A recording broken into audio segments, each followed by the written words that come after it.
Hola, ¿qué tal amigos? ¿Cómo están? Es un placer poder estar con ustedes una vez más, poder transmitir un mensaje de paz, un mensaje de esperanza, un mensaje de consolación. El ministerio ha trabajado, ha desarrollado una pequeña cápsulas para poder transmitir, para poder llevarle un mensaje de paz, un mensaje de consolación. Agradecemos la producción de nuestro diseñador David Pash, la cual está desarrollando diferentes cápsulas con diferentes mensajes para que usted pueda ser una persona que vaya creciendo, que vaya madurando, que vaya prosperando en el hábito espiritual. Ahora tocaremos un tema principal, puntual y extraordinario, la cual creemos que va a ser de bendición para su vida. Hola, ¿qué tal, damas y caballeros? ¿Cómo están? Es un placer poder estar aquí una vez más, poder transmitir un mensaje puntual, un mensaje extraordinario, un mensaje eficaz. Agradezco a Dios porque me ha dado la dicha, el privilegio de que usted pueda prestarme sus oídos y pueda edificarse a través de un mensaje que creemos que ha nacido en el corazón de Dios. Cierta ocasión estaba meditando en la orilla del mar, allá en el bello puerto de Acapulco. Nos brinda ciertos lugares muy hermosos de bendición para poder clamar, para poder interceder, para poder orar, no simplemente el vacacionar. Yo observaba en cuestión de la creación, en cuestión de su naturaleza, en cuestión de lo que Dios ha creado, lo que Dios ha formado. Observaba las montañas, las pequeñas provincias, los pequeños pueblos, los pequeños lugares que daban a conocer una naturaleza muy increíble, muy extraordinaria, muy única. Y eso me llevó a la palabra de Dios, investigar parte de su creación, parte de la materia prima que Él ha hecho, que Él ha formado para que el pueblo de Dios pueda comprender la grandeza, la bondad, la misericordia, la gracia de parte de Dios. Y fui a Isaías capítulo 55, versículo 6 al versículo 13. Nos narra muchas cosas muy importantes, de las cuales alumbra mi corazón, alumbra mi alma, llena mi alma de alegría. Y en Isaías capítulo 55, versículo 6 al versículo 12 y 13, nos narra algo extraordinario, algo puntual, algo contundente, la cual a mí me sorprende cómo Dios da ejemplos de la creación de Dios, de la grandeza, de lo que va a hacer en alguna ciudad, en algún pueblo, en alguna provincia, en este caso en Israel. Si tú lees Isaías capítulo 40 hasta el capítulo 55, vas a encontrar que Dios habla de una consolación, de que Él volverá a abrir corrientes de agua en medio del desierto y volverá en lugar de árboles que no daban fruto, depositará, sembrará árboles que den fruto. Anteriormente Dios había tratado con el pueblo, pero viene una consolación, viene una restauración, viene una renovación, una redención para el pueblo de Israel, y empieza a hablar ciertas cosas, ciertas promesas, las cuales creo yo, a mi humilde opinión, son efectivas y puntual cuando el pueblo viene de una situación complicada. Voy a dar solamente lectura al verso 12 y el verso 13, y dice la palabra del Señor: porque con alegría saldréis y con paz seréis vueltos los montes y los collados. Levantará canción delante de vosotros, y todos los árboles del campo darán palmadas de aplauso. En lugar de la zarza crecerán cipreses, y en el lugar de la ortiga crecerán arrayanes. Y será Jehová por nombre, por señal eterna que nunca será raída. Dice Dios: volveré a depositar, a sembrar. En lugar de zarza, en lugar de ortiga, volverán a ser arrayanes y cipreses. ¿Por qué? Porque dice la palabra de Dios en el versículo 8, dice: porque mis pensamientos no son vuestros pensamientos, ni vuestros caminos mis caminos, dijo Jehová. ¿Por qué Dios compara el pueblo de Dios? ¿Por qué le dice: ya no volverás a ser una zarza ni una ortiga, sino ahora serás un ciprés, sino ahora serás un arrayán? Déjame decirte que la zarza es un arbusto que regularmente nace en Mediterráneo, con una gran capacidad de crecimiento, desarrollando numerosas ramas curvadas y espinosas, capaz de convertir todo lo que esté a su paso, ahogando inclusive a otras plantas, y puede encontrarse regularmente en los caminos, pueden cerrar los caminos. inclusive puede ahogar las plantas que tiene a su alrededor. Entonces la zarza no es un árbol, no es un arbusto que produzca fruto, no es un arbusto que produzca madera. Y después enseña otro ejemplo y da una enseñanza a través de la ortiga.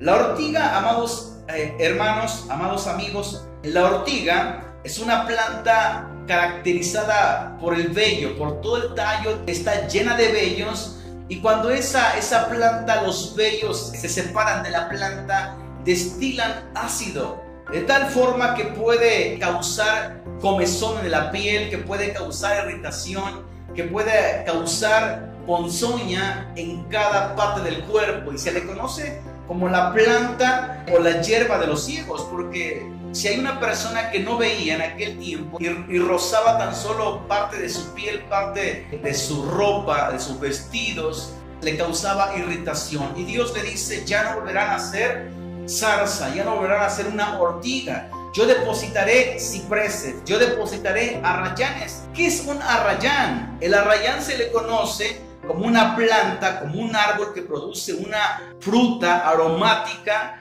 la cual se extrae perfume.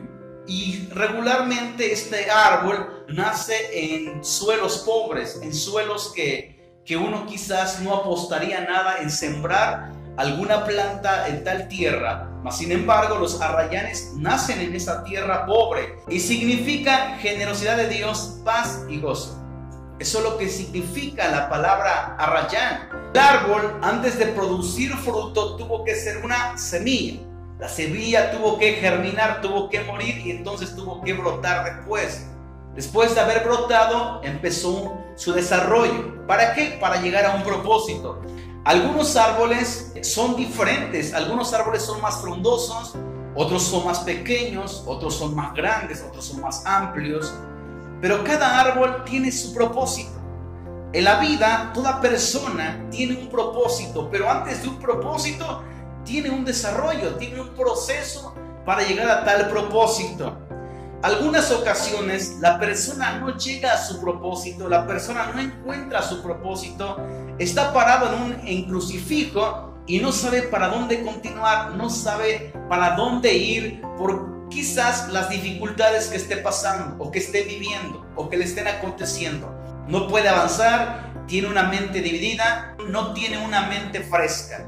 Cuando me refiero que no tiene una mente fresca, abro un paréntesis, tipifica a que la persona no puede enfocarse en tal propósito porque quizás tiene una preocupación, porque quizás tiene un problema, porque quizás está enfermo, tiene algo en su cuerpo que le impide hacer lo que desea hacer, y eso hace que la persona no avance, eso hace que la persona no continúe, eso hace que la persona no encuentre su propósito. Inclusive hay personas las cuales creen que Dios tiene algo contra ellas, creen que Dios se ha empecinado tanto en tal persona, creen que Dios lo está castigando, creen que Dios no le ama, creen que Dios le tiene un mal concepto, creen que Dios está enojado con él. Inclusive creen algunas personas que Dios está tratando de destruir su vida, su familia, pero sin embargo no es así. Viene la palabra de decir: es que Dios me está tentando. No, Dios no puede tentar a nadie, Él no puede tentar a nadie, porque la palabra tentar en la etimología griega lo da a conocer como piriazo. La palabra piriazo significa encontrar una debilidad para usar y destruir a la persona. Mas sin embargo, Dios no quiere destruir a ninguna persona. Si vamos a San Juan capítulo 3, versículo 16, dice: porque de tal manera amó Dios al mundo, que dio su Hijo unigénito para todo aquel que en Él crea, no se pierda, mas tenga la vida eterna. Mas sin embargo, Él dio su vida por nosotros, dio su vida por toda la humanidad, por toda su creación. Él ha mostrado su amor y su misericordia. Entonces Él no quiere destruir a nadie. Al contrario, quiere procesar, quiere levantar, quiere fortalecer. Lo que pasa es que las personas en ocasiones no distinguen lo que es una prueba y lo que es una poda. Son dos cosas distintas. La palabra prueba en la etimología griega la vas a encontrar como dokimon, el cual significa localizar una debilidad con el propósito de reforzar y fortalecer.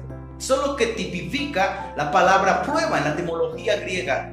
Buscar una debilidad, fortalecerla, reforzarla. Solo que tipifica la palabra prueba. En el diccionario Collins lo da a conocer como averiguar el valor de una persona o de la persona. Entonces, cuando Dios permite cierto proceso, cierta prueba en la vida de la persona, en la vida del creyente o no creyente, está averiguando el valor de esa persona, está averiguando el valor de ese corazón, está averiguando el valor de su actitud, de su conducta. Ahora, la palabra poda tipifica cortar o quitar las ramas superfluas de los árboles y las plantas para que crezcan y se desarrollen con más vigor.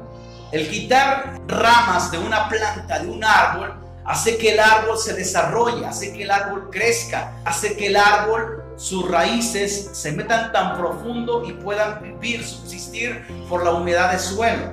Entonces ese árbol va a permanecer. Abro un paréntesis. En alguna ocasión escuché un mensaje de un cierto orador y comentaba acerca de una historia donde había un ranchero. Este ranchero radicaba en un lugar un poco desértico, alrededor habían más rancherías. Mas sin embargo, este ranchero era diferente a los otros. Todos los rancheros se dedicaban a sembrar constantemente manzanas, tenían árboles de manzanas. Cada ranchero constantemente regaba sus plantas, sus árboles, y sus árboles siempre eran verdes, siempre eran muy preciosos, muy bonitos. Daba un fruto muy extraordinario, era de lo mejor que era exportado a otros países. Pero llegó un tiempo que el agua careció, que el agua escaseó, y entonces los rancheros que tenían aquellos árboles muy hermosos, muy bonitos, se empezaron a secar y dejaron de dar fruto. Pero el ranchero, que era diferente a ellos, acostumbró desde el principio que sus árboles se acostumbraran a subsistir con poca agua.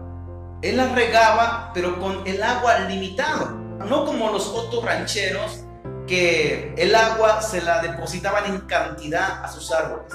Este ranchero no, era diferente. Él castigó, él disciplinó a sus plantas de tal forma que las acostumbró a subsistir con poca agua. Y cuando vino el tiempo de la crisis, cuando vino el tiempo de la escasez de agua, sus árboles permanecían verdes y constantemente estaban dando fruto. Los rancheros fueron a preguntarle y le dijeron: ¿qué es lo que pasa? ¿Qué es lo que ocurre? ¿Por qué tus árboles no mueren? ¿Por qué tus árboles no dejan de dar fruto? ¿Qué es lo que pasa si todos cosechamos de la misma tierra?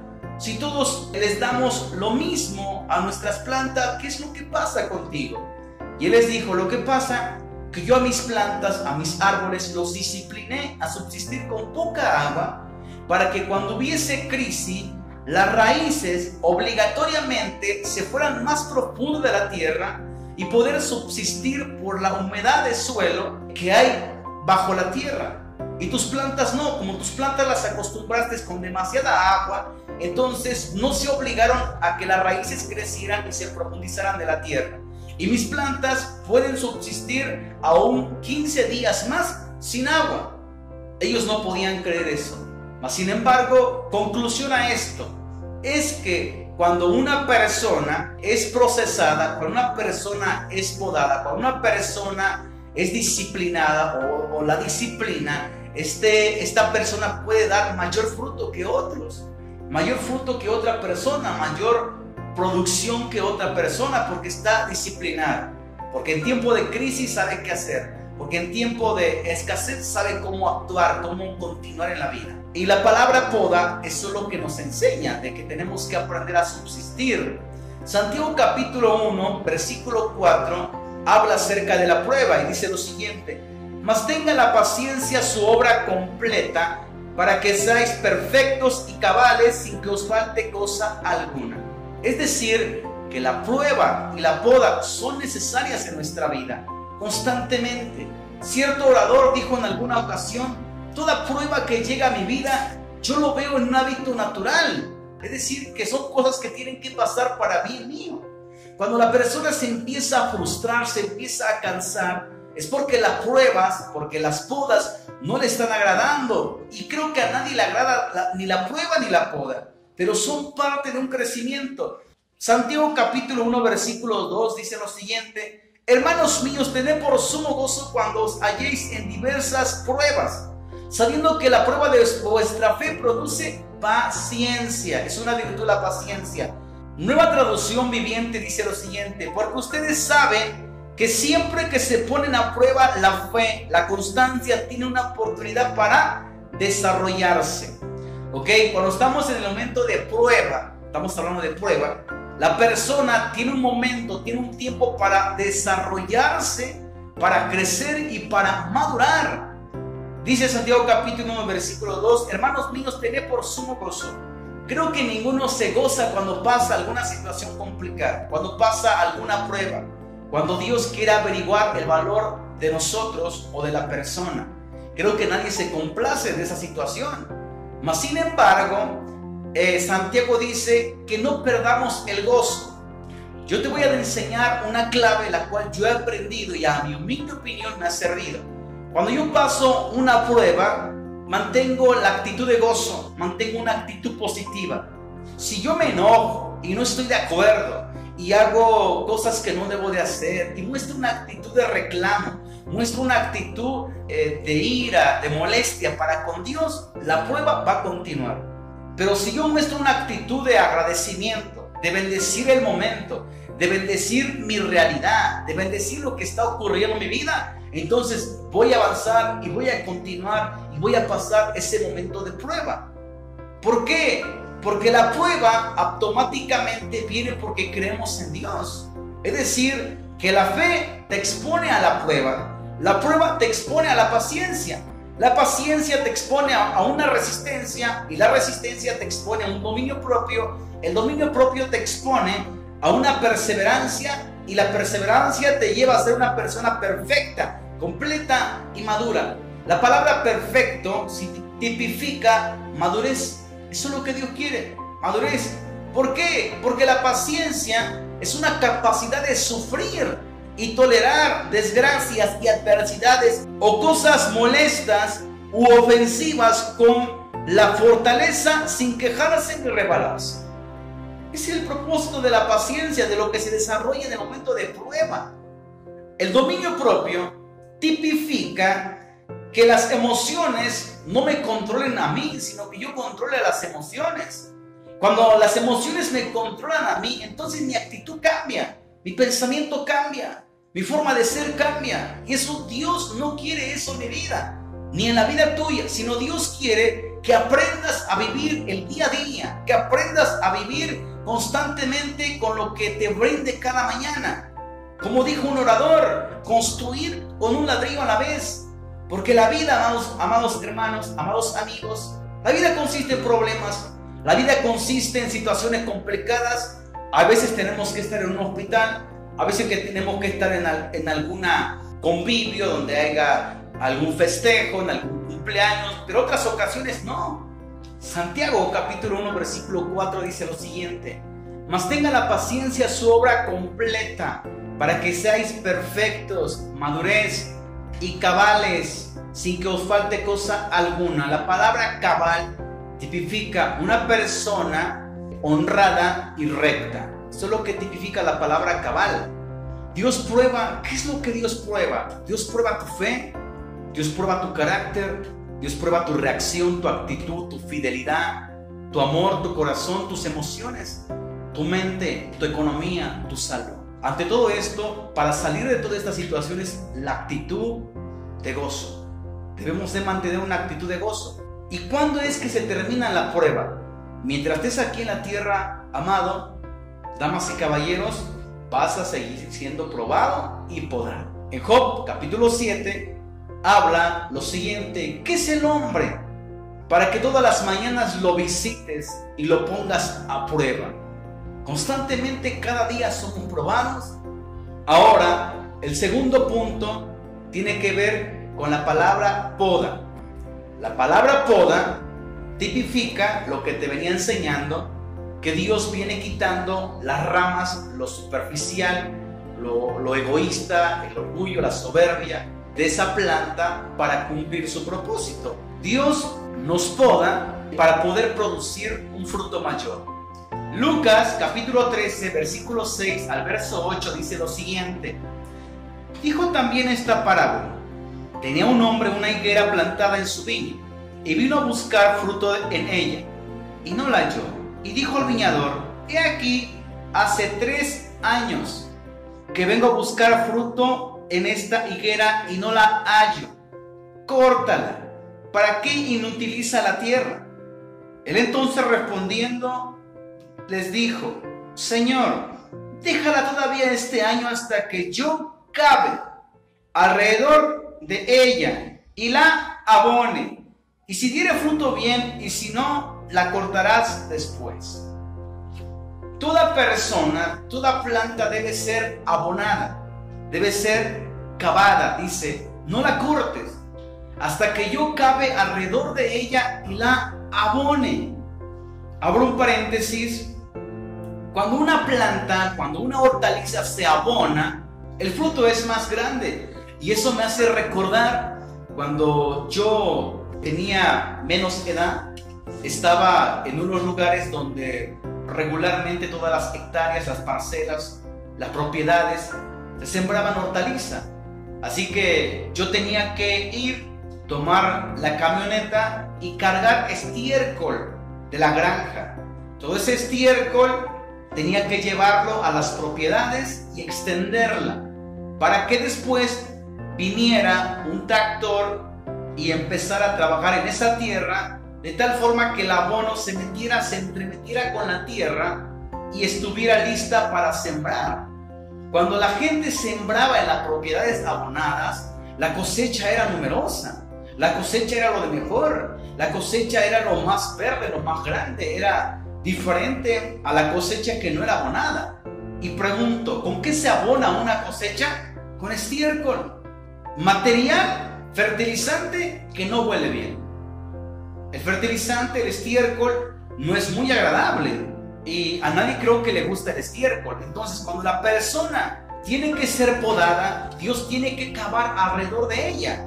Ahora, le pregunto, amas de casa, ustedes que están en casita, creo que toda persona que quiere trasplantar su planta a otra maceta, siempre lastima raíces o lastima alguna hoja de aquella planta. Y eso hace que duela.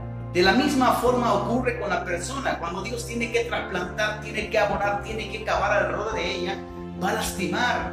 Y eso es similar cuando una mujer está a punto de dar a luz. Lo primero son los dolores. Pero cuando el niño nace o la niña nace, la madre se olvida del dolor. De la misma forma, cuando Dios termine de abonarte, de cavar en ti, sonreirás, tu fruto será mayor. La gloria postrera será mayor que la primera. Entonces, serás una persona que va a avanzar, que va a continuar, que va a ser de bendición.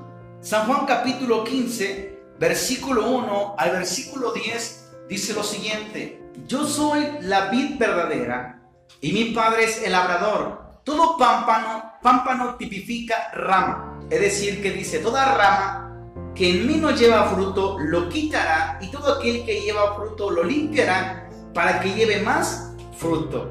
Ahí habla acerca de la poda, de limpiarte para que lleves más fruto. Y a vosotros estáis limpios por la palabra que os he hablado.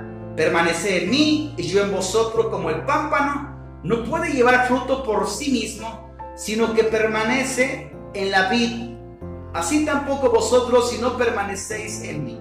Yo soy la vid y vosotros los pámpanos. El que permanece en mí y yo en él, este lleva mucho fruto, porque separados de mí nada podéis hacer. La poda hace que lleves más fruto. Yo soy la vid, vosotros los pámpanos. El que permanece en mí y yo en él, este lleva mucho fruto, porque separados de mí nada puedes hacer. Separados de él no es posible lograr alguna meta, algún plan, algún propósito con paz y con gozo. No es posible. Pero con él puedes tener paz, puedes tener gozo, puedes ser un hombre y una mujer de éxito, puedes emprender, puedes formar, puedes crear, puedes invertir, puedes hacer muchas cosas en él, estando con él. Dice el verso 7: si permaneces en mí y mis palabras permanecen en vosotros, Pedid todo lo que queréis y os será hecho. En esto es glorificado mi Padre, que llevéis mucho fruto y seáis así mi discípulo. Como el Padre me ha amado, así también yo os he amado. Permaneced en mi amor. Si guardareis mis mandamientos, permanecéis en mi amor, así como yo he guardado los mandamientos de mi Padre y permanezco en su amor. Entendemos que para llevar fruto tenemos que ser podados. Ahora, en el momento de la poda, vienen pensamientos como, por ejemplo, Dios es malo porque no salgo de una y entro a otra, me pasa esto, me pasa aquello, estoy haciendo algo mal, ¿habré pecado? Yo me congrego, estudio, me preparo, trato de buscar a Dios y todo me sale mal. Ahora, independientemente de mi crisis, de mi estado económico, con este COVID-19, con esta pandemia, no puedo salir. Pareciera ser que todo está en oscuridad. Pareciera ser que Dios está tan molesto conmigo que yo no puedo avanzar, que yo no puedo continuar, que yo no puedo disfrutar de estar con mi familia, quizás en algún restaurante. No tenemos ese privilegio ni esa dicha. ¿Estoy haciendo algo mal? ¿Habré pecado con Dios? No, no estás haciendo nada mal, no has pecado. Simplemente Dios te está podando. Y así como llegó la oscuridad, vendrá una luz. Y así como llegó un viernes de crucifixión y un sábado de silencio, viene un domingo de resurrección. Todo tiene un propósito. Y el propósito es de que tú lleves más fruto y seas mejor. Y estés alineado al corazón de Dios. Y esté alineado tu mente, tu corazón, tu vida. Porque después de esto avanzarás y crecerás. ¿Por qué? Porque Romanos capítulo 8, versículo 28 dice que todas las cosas nos ayudan a bien. Esto es con los que con un propósito han sido llamados. Santiago capítulo 1, verso 1, mantén el gozo, mantén esa actitud, mantén esa conducta, mantente positivo, bendice tu realidad, bendice lo que vivas, bendice cada etapa de la vida. Y te doy mi palabra que saldrás adelante, que serás un hombre de éxito, que serás una mujer de logros, que tu familia será una familia como nunca antes quizás pensaste, viste o soñaste. Serás diferente. ¿Por qué? Porque la tormenta te pulió, porque las cuevas te pulió, como pasó con David. David vivía en los montes, tenía que cazar para comer, vivía en las cuevas, pero ¿por qué si era un rey? Estaba viviendo un momento de proceso, un momento donde tenía que desarrollar su carácter, donde tenía que desarrollar una conducta, una actitud. Ahora, para que David dijera estas palabras, para que él se sintiera como un olivo, tuvo que ser procesado, tuvo que bendecir cada momento y cada realidad y cada episodio. A veces tenía que llegar al campamento de batalla y sorpresa, sus hijos no estaban. Su campamento estaba siendo incendiada. Las mujeres se las habían llevado cautivas. Mas sin embargo mantenía el gozo y dijo, deme el efod. Primer libro de Samuel capítulo 30, versículo 6. Dice la palabra de Dios que la gente, que sus 600 soldados, después de vivir una batalla, su campamento estaba ardiendo. Dice la palabra de Dios que la gente quiso apedrear a David porque habían pasado una situación muy complicada. Mas David, dice la palabra de Dios en el versículo 7, y dijo David al sacerdote Abiatar, hijo de Ahimelech, yo te ruego que me acerques el efod. Y Abiatar acercó el efod a David. ¿Qué crees que hizo David? Danzó, bendijo el nombre de Dios y le dijo, Señor, iré por ellos. Señor, iré a buscarlos. Señor, me darás la victoria si voy a atacarlos. Y Jehová le dijo, ve porque los he entregado en tu mano. ¿Por qué crees que vino el respaldo de parte de Dios? ¿Porque era ungido? No, por su actitud, por su conducta, por la forma de bendecir el momento, independientemente que los pronósticos no estaban a su favor. David más tarde diría en el Salmo 52, versículo 8, pero yo estoy como un olivo verde en la casa de Dios, en la misericordia de Dios confío eternamente y para siempre. Te alabaré para siempre, porque es bueno delante de tus santos. Dice, te alabaré para siempre. Y Jesús subió al monte de los olivos. Y Jesús estaba en el monte de los olivos. Constantemente viene esa palabra del Nuevo Testamento. Pero David dijo, yo soy como un olivo verde. Yo me siento como un olivo verde. ¿Por qué se comparó con un árbol de olivo? Porque el olivo crece en varias condiciones. En las rocas, en los suelos no fértiles, en los desiertos, ante calores abrasadores, ante el frío. Un olivo siempre produce fruto. ¿Y qué produce un olivo? Aceite. ¿Y qué tipifica el aceite? La unción, el Espíritu Santo. David decía, yo soy como un olivo verde. ¿Por qué? Porque él decía, la presencia, la unción está en mí. El olivo produce aceite, la unción de Dios, la presencia de Dios. Y se dice que un olivo es casi indestructible. Un olivo es troncoso, retorcido, hermoso, bonito y verde. Y constantemente produce fruto ante cualquier adversidad, ante cualquier tempestad, ante cualquier calor abrasador. Y sea el suelo que sea, produce fruto, produce unción, produce aceite. Eso es lo que Dios quiere, que tanto la prueba, tanto la poda, te lleve a producir olivo, te lleve a producir alegría. Produce, transmite alegría, bendice tu realidad. En tu momento de poda, en tu momento de prueba, bendice, transmite una palabra de esperanza, transmite una palabra de vida, y verás que saldrás adelante, avanzarás y continuarás. Que así como llegó la oscuridad, vendrá el amanecer, y tu gloria será mayor, será más grande que la que has vivido o que la que has experimentado. Dios te bendiga, que la gloria de Dios, que la gracia, la misericordia esté contigo, esté con tu familia, esté en tu casa, esté en tu trabajo, en tu negocio. Dios te bendiga. Muchas gracias. Dios te guarde. Nos vemos a la próxima. Bendiciones.